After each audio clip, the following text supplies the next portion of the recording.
Hello everyone, it's Lily, and welcome back to Vampire the Masquerade, Coteries of New York. I thought the music stopped. I don't really have much preamble, other than a recap of previous episodes. On the last episode, we discovered the thin blood that has been killing mortals. We met, the Scourge Valerie, who we are currently trying to strike a deal with to keep the thin blood alive. And we dominated a very sleazy reporter into leaving Sophie alone, but at great cost to our own humanity. Also, just as a little bonus treat for you guys, if you hear any, metal clanking in the background, or, jingling and jangling, because we have a guest today. Hey, Ruby. Hey there. That's my dog, and I love her. Okay. I just wanted y'all to see that, because I love her, and I will show her off at any opportunity. So we were on night 8. Let us continue.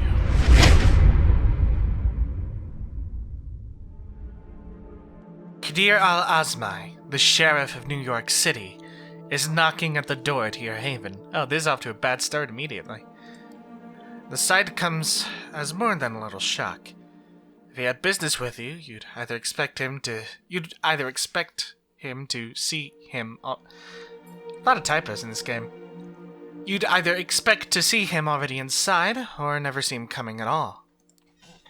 Yet there he is, on the other side of the peephole, patiently and politely waiting for you to let him in. Okay, so probably not our fault, whatever happened. You carefully unlock the door and face him in silence. Evening. May I come in? You simply stare at him. Your lack of an answer doesn't faze him, and your lack of resistance as he starts walking inside has obviously been interpreted as permission. Once inside, he starts looking around as you cautiously stay by the door. Haven't really had time to make this place your own yet, have you? Feels like Langley's apartment through and through. A secluded study where nobody studies anything. Look at the books on this shelf. Obviously meant to impress the guests, not to be read. They reveal nothing about their owner, aside from an aching desire to be taken seriously as an intellectual. He picks one of them up and smirks before putting it away. The phenomenology of spirit next to all this garbage poetry. We can make a bet. If she's read more than 20 pages, I owe you $50 and a gallon of blood. A kind of place self-professed hermits attune themselves in to suffer. Considering how much you've had to run around these nights, you probably only use it for shelter from the sun and rest, right? Even though he's obviously making an effort to come off as non-threatening, it's impossible to forget the first impression he's made. You still see him as a fierce predator, trying hard not to expose his true colors. You sense a familiar fight-or-flight response as you struggle to find a diplomatic answer to his last question. If Kadir is bothered by your silence, he doesn't let it show. He keeps walking around, toying with whatever catches his eye. Eventually, he speaks up again. Watched any baseball lately? If I had to guess, you strike me as a Red Sox fan. Now he's inviting you to talk in a more direct manner. You attempt to overcome your physical reaction to him and reply as casually as you can.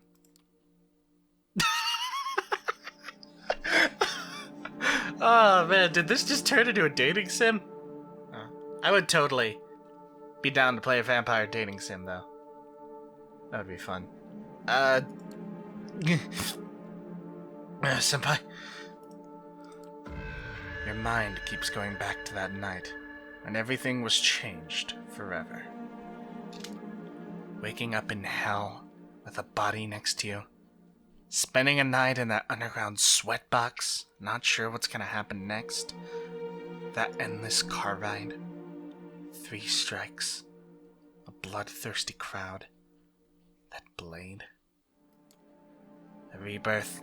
A baptism by fire, a frightening executioner who made sure the flames scarred your spirit. So, is that a no?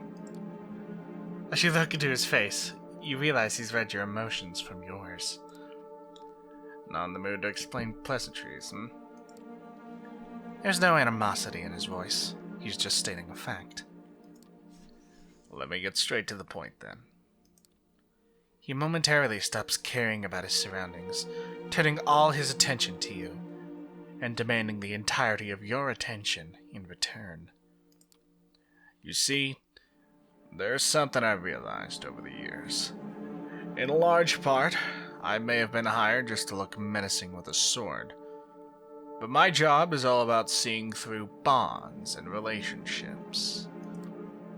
The Camarilla would be safe as long as its members adhered to certain social contracts, making their dealings and affinities plain for everyone to see. But that, obviously, remains a pipe dream. Oh shit, is this because I've been working with D'Angelo? Are you two fucking? This is a community of born conspirators, overly ambitious gangsters and politicians, monsters in denial, all sorts of tragically broken individuals. They're driven by desires that make them incompatible with the Masquerade, incompatible with prolonged survival of the Camarilla, incompatible with the methods I use to operate. And so, I'm doomed to be like a cop, constantly insulted behind my back, maybe for a good reason, but immediately call for help whenever someone loses their tableware. Or like a Christie novel detective, outwardly assisted by everyone, but constantly lied to about everyone's pasts and motivations, even when my failure to solve the mystery might be the end of us all. He tries to sound like he's peacefully resigned to his fate. Oh, well, maybe you should have told me that before I read it like he was angry. But it's easy to detect a tinge of regret in his voice. A voice belonging to someone who once had bigger ambitions than this. What broke him? So you see, for this the detective, the why done it is far more important than who done it or how done it. When you understand all the players and their mutual obligations, you easily understand every crime. But of course, the kindred know it. So they devise ways to make my job much harder, such as conspiracies between two unrelated actors that depend on scratching each other's backs for mutual security. Or they enforce a blood bond to make someone unexpected their thrall. A boss serving their employee, a rebel serving the tyrant, just because one is regularly being forced to drink another's blood. What has Sophie seen in you? Why does the prince keep asking me about your actions? How come you're being pushed to build your own coteries so fast? You're surrounded by unclear motivations you yourself don't understand. That unnerves me, and it should unnerve you as well.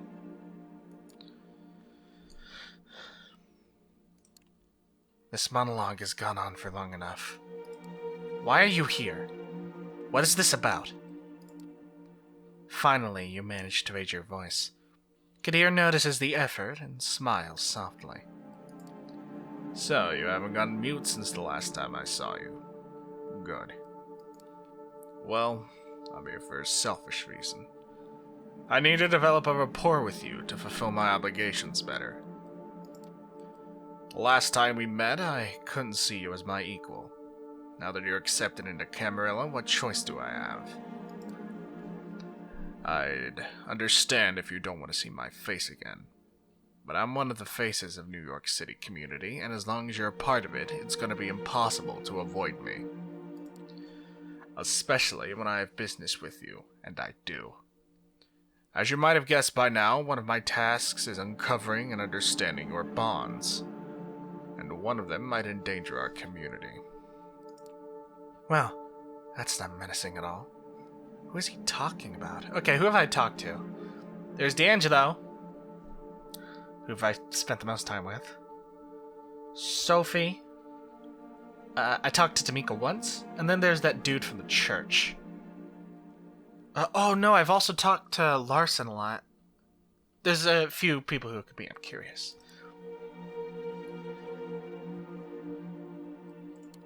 You mean someone I'm trying to recruit into my coterie? Kadir shakes his head. I'm monitoring them and they know it. If they're breaking the rules, they're doing it the right way, meaning I haven't learned about it yet. Unless you might want to share something? A moment of awkward silence. Choking.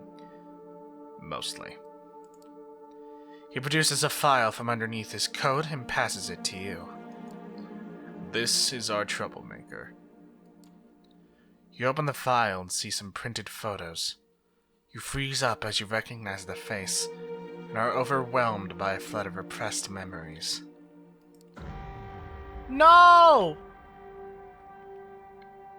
No to Emma! I knew something about Emma was gonna come up to bite me in the ass later.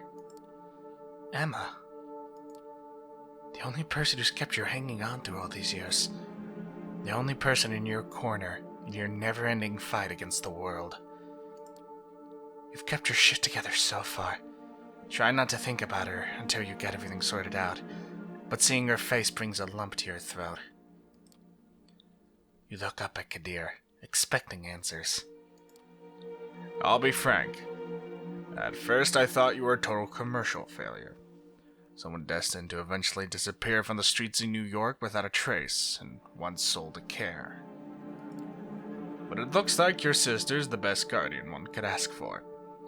Lots of friends in high places, and lots of favors to collect. The word is, she'll do anything to get you back. The risk of endangering us is relatively low, but far from non-existent, which means your sister must be stopped. Must be stopped sounds threatening. You dread thinking what he's planning. That was probably supposed to be said by the sheriff. This game, I like the writing, but there's a lot of typos and fuck-ups like that.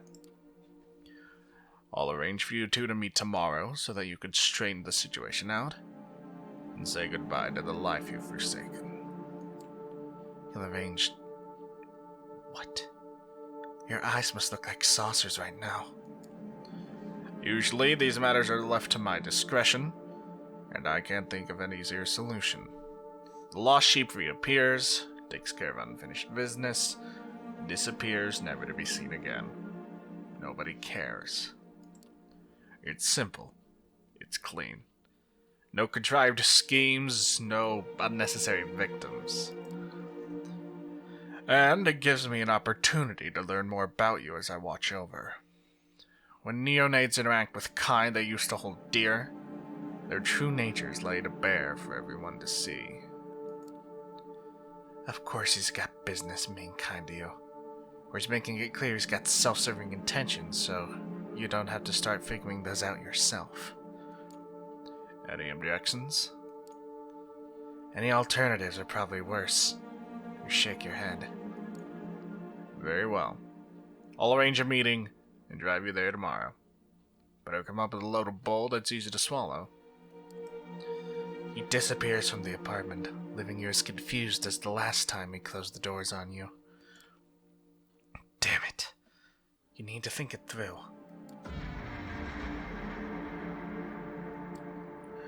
For a long time, you just sit in your haven, lost in your thoughts, trying to come up with lies that will convince the only person who's ever seen the real you.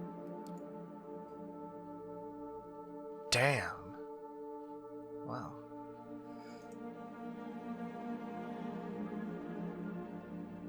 What do you... No, I resolved the situation with the stalker.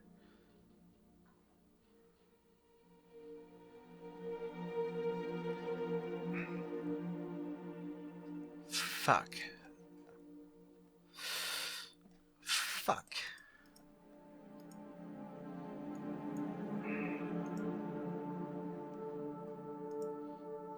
I want to talk to D'Angelo, but what does it mean I failed to resolve the situation with the stalker? I made him fuck off, didn't I? I'm gonna go check on D'Angelo. I gotta check on my boy. My boy! As you make your way up the stairs, you notice that D'Angelo's office is surprisingly quiet. You were half expecting something akin to a scene from The Exorcist, with Sana belling out curses and your companion sprinkling her with, well, whatever it is vampires use for holy water. What you witness instead, as you open the door, is a picture of serenity. The girl, although still curled up in the corner, is sitting calmly, with her eyes fixed on the pages of some pulpy detective novel. She doesn't even register your presence. Sitting behind his desk, D'Angelo seems to be looking over some files, puffing on his usual brand of cigar. Seeing no trace of Larson, you assume he must have gone back to his family. Noticing your presence, the vampire detective leans back at his chair and gives you a tired look. Hey there, kid. Glad you could make it. Any luck with Sana? You managed to get anything out of her? Same old, same old. Mumble, mumble, ominous non sequitur.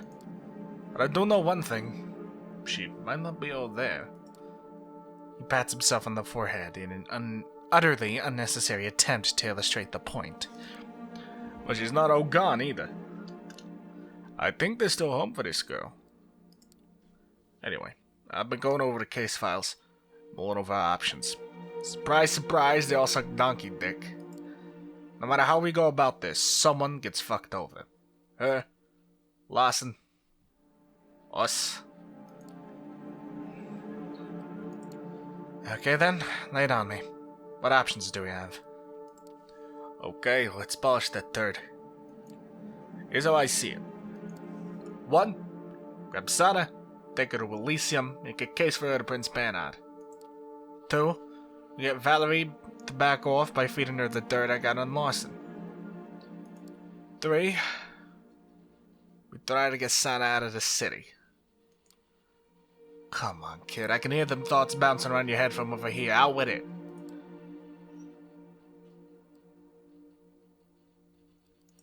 What kind of dirt do you have on Larson, anyway? Must be some serious shit. Oh, it is. A few years back, Second Inquisition led a coordinated attack on New York kindred. Operation Lights Out, they called it.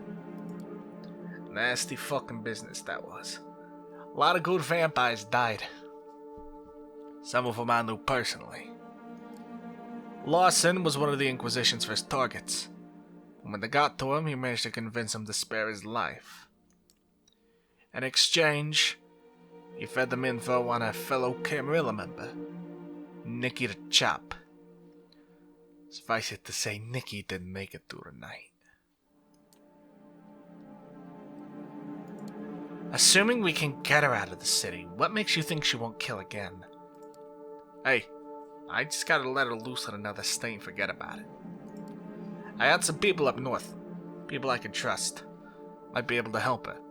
At the very least, keep her safe and make sure she doesn't do anything stupid. Okay, time's a wasting. What do you think we should do? Wait, you're letting me make the call? Look, kid, I've been at it all day, mulling it over. All I got for my trouble was a splitting headache. I just don't know anymore. All I'm asking for is your honest opinion. Just pick one, make a case. Convince me it's the right thing to do. Or the least wrong, at least. So, one more time. Bring the girl to Elysium, trade her life for Larson, or sneak right out of town. Which one would you go with? Fuck.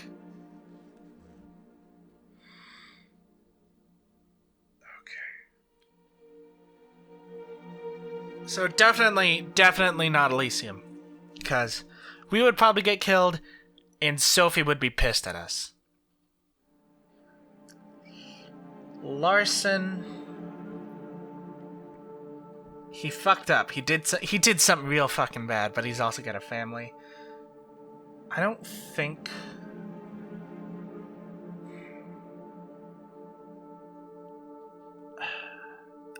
we don't know if there's any help in the girl, is the thing.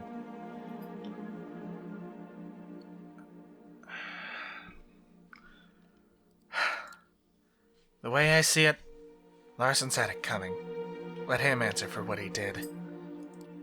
Tell it to his wife and kids. Look, I'll be the first to admit, Larson's no saint. Let's not pretend Thunder the Wolves will make us sprout angel wings, alright?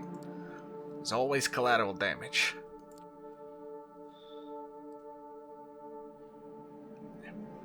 We saw collateral damage, it was the... Wait, no, fuck. Maybe you're right. They shouldn't pay for his sins.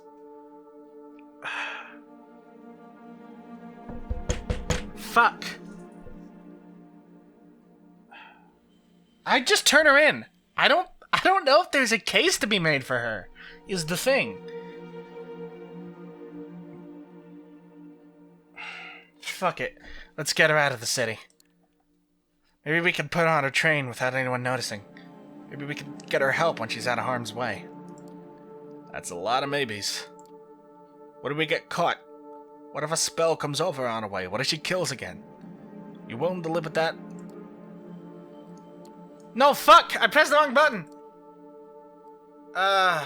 Shit. Well. Okay. Wait, what?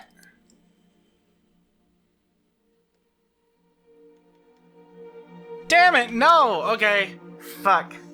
I misclicked.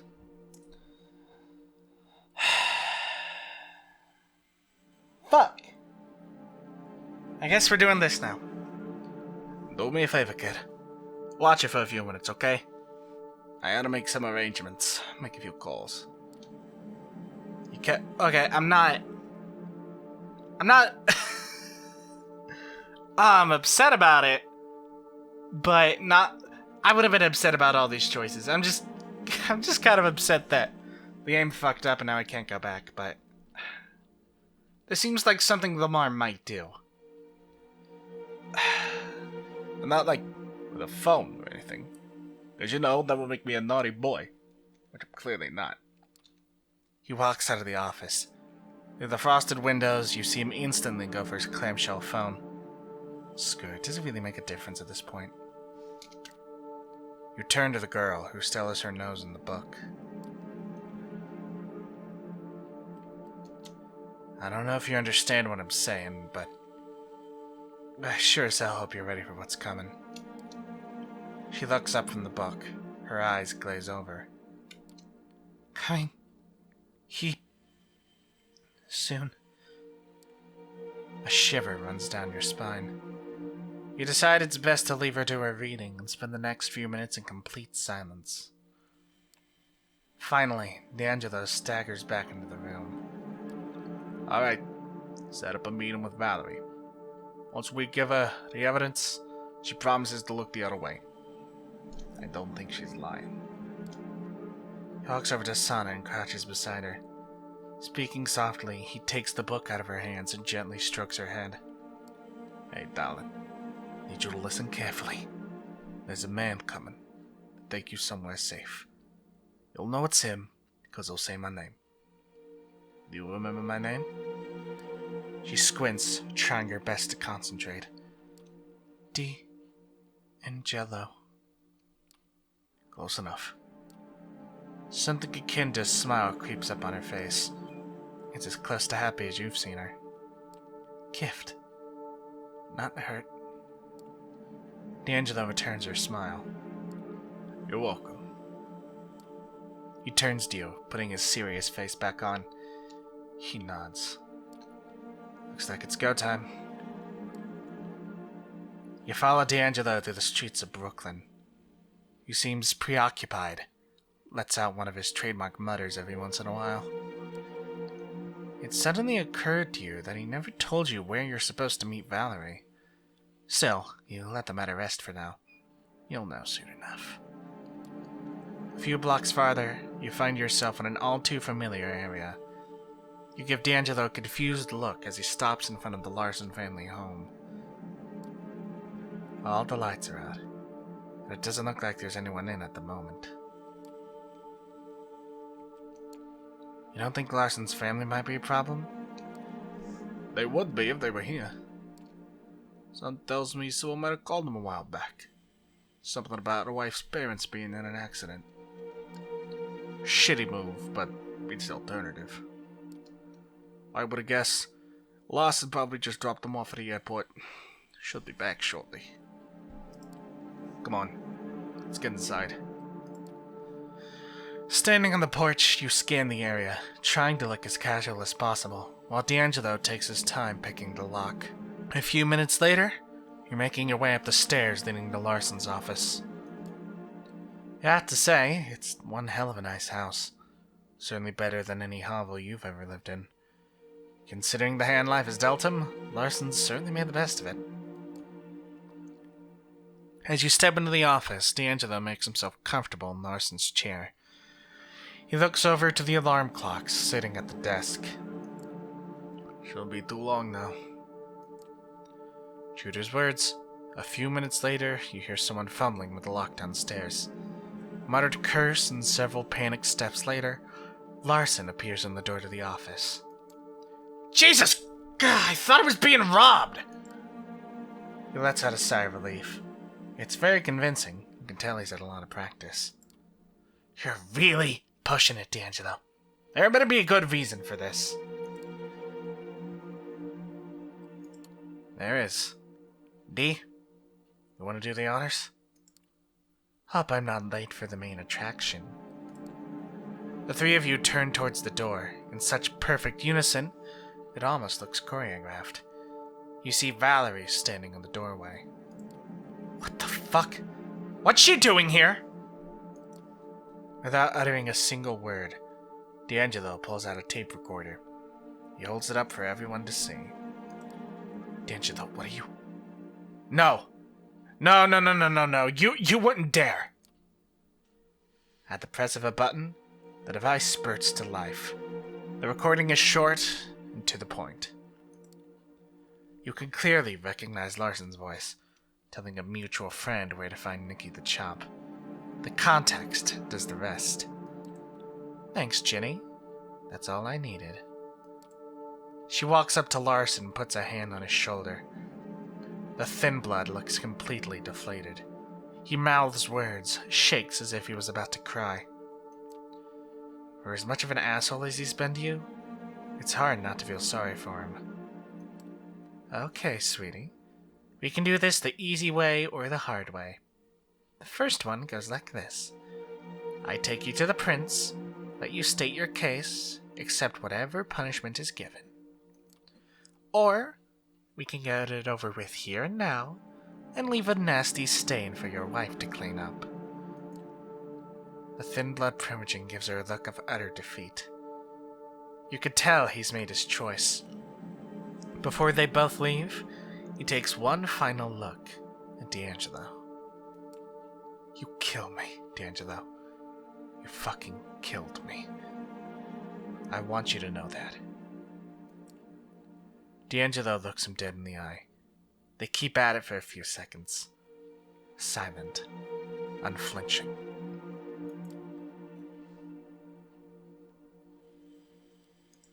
Sorry, Larson. There's no other way. Keep telling yourself that. At a certain point, you might actually start to believe it. Trust me. I would know. I think that's enough drama for one night. Let's go. On her way out, she gives D'Angelo a slight nod and tells you all you need to know. He's kept his end of the deal. Sana should be safe, at least for the time being. Once they're gone, D'Angelo gets up from the chair. He picks up a framed family photo off the desk and stares at it in silence. Finally, he puts it back and nods at you. Time to head back. Slowly, clumsily, you make your way back to the grain terminal. No words are spoken, no bad jokes made, no monologues muttered, or no smiles exchanged. There's only silence and vacant stares. As you head up the stairs to D'Angelo's office, you could feel the tension rising. You could tell the moldy sleuth has reached a breaking point. He walks into his office and leans on his cluttered desk. You figured now's as good a time as any to break the silence. Why don't you grab some shut-eye? been a long night. The moment you finish your sentence, D'Angelo leans in and sweeps all of his stuff off the desk. Notepads, bits of paper, and what looks like a cheap imitation of an antique lamp. It all comes crashing onto the floor. It doesn't stop there. As he grabs a heavy file cabinet and knocks it over. Slowly but surely, the once quiet office turns into a heap of crumbled paper and broken furniture. The tantrum lasts for mere seconds, and as you stand there, watching, it feels like forever. Finally, D'Angelo stops and looks up at the ceiling. It's hard to tell if he's had enough or simply ran out of stuff to throw around. As he stands there, slowly regaining composure, one of the objects scattered on the floor catches your eye. It's a small paperback novel. The same you saw Sana reading earlier tonight. Must have landed there while D'Angelo was giving the room a royal trashing. Pick it up. The title on the cover spells, in huge letters, The Longest Night and Other Stories. The smaller caption underneath reads, Another collection of stories in the Gianni D'Angelo saga. What the actual fuck? You flip it over and are immediately drawn to the picture on the back cover. If not for the lack of flaky skin and distorted features, you'd say the guy looks very familiar. The name next to the picture? Reginald Finch. You stand there, not even knowing where to start. Even in his current state, D'Angelo, or whatever his name is, remains one step ahead of you. Yeah, that's me in the picture. Reggie fucking Finch. Haven't seen him in a while. Wasn't planning to.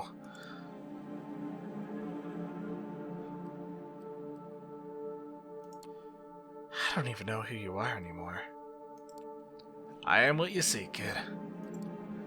Say what you will, but I wear my heart, amongst other things, on my sleeve.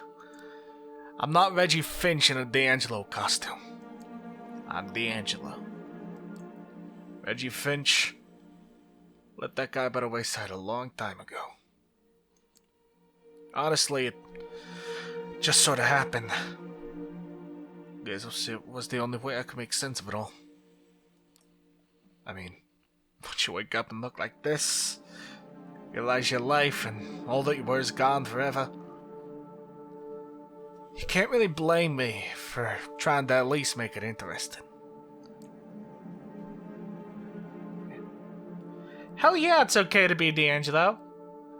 I'm a trans woman. You think I'm gonna be like, no, fuck that shit. I guess to some extent we all act in front of others. We make up characters, idealized versions of ourselves.